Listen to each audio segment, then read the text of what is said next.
loving and merciful Father, in this moment of prayer, we humbly come before you, seeking your divine touch, grace and healing power. We lift up those who are burdened with pain and illness, those who feel weakened and broken in body or spirit.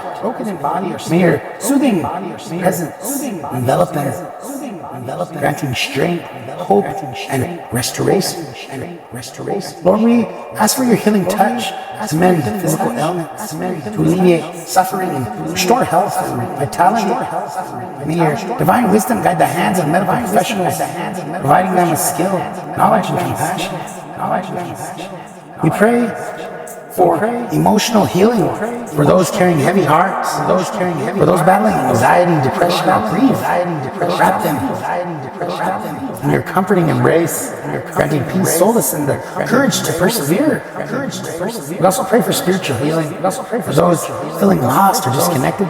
May your light shine upon them, illuminating their path, renewing their faith, restoring their joy, and igniting their spirit, so they may experience the fullness of your love and grace.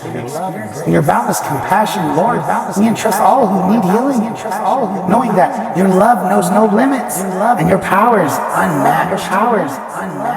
We place our trust in you, believing in your miraculous healing, and we thank you in advance for the restoration you will bring. In your mighty name we pray. Amen. Ooh.